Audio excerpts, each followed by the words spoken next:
It was just supposed to be something kind of interesting to do, and it's taken over my life in a sense.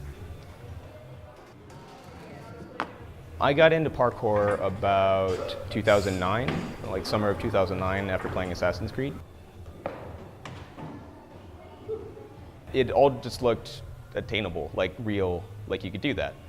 So once I was playing that for a while, I was just thinking like, okay, what is this? This has got to be a thing. So I Googled around, looked around, oh, it's called parkour. I kept looking around and found a meetup group in DC called DC Metro Parkour, and they just went around DC to different spots doing parkour. And they said they'll help out teaching, so I went out, got on the Metro, and met a couple people there and started learning parkour.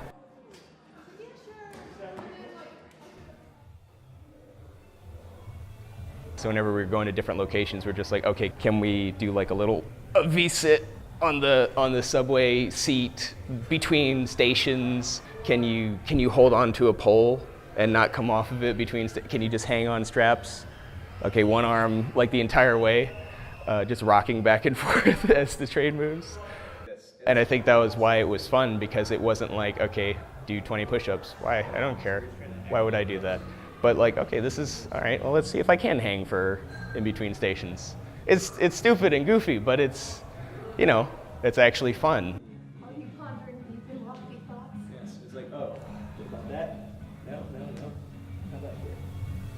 One of the first people I met was Salil Maniktala, and he was also pretty much the person to teach me the most and start me off in parkour. One of the things he demonstrated really quickly was like just sort of, at the time for me, mind-blowing agility. Like he was able to do things that a lot of people would absolutely freak out about, like landing on like a tree stump 6 feet up that's about 2 inches across or 3 inches across, and landing on it with 1 foot and just balancing there and hanging out there and feeling perfectly comfortable on it. And where a lot of us would be like, that's super sketchy, we don't want to try that. He would be like, it's no big deal. And he kind of inspired a lot of us too in his training.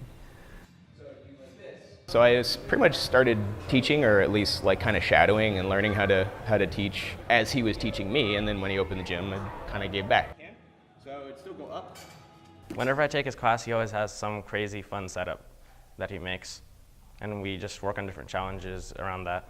There you go. The process of teaching makes me break everything down to like finer and finer and finer and finer detail, and that really gives you a really good insight in just what you're doing and how it works. Now, go the other way with your arms.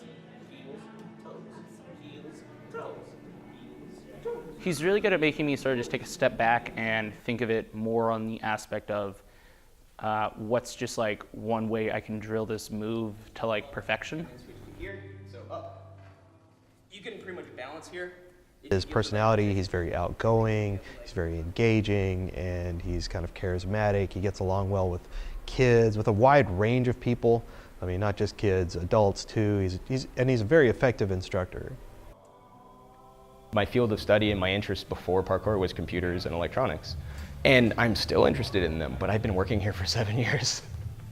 And I design and build obstacles. I'm going overseas to help develop a franchise in a different country, and I travel around the East Coast doing demonstrations. So, I mean, I never envisioned that it would get to this point. I thought maybe I would teach a little bit, and I didn't know it would go much further than that and now I'm here.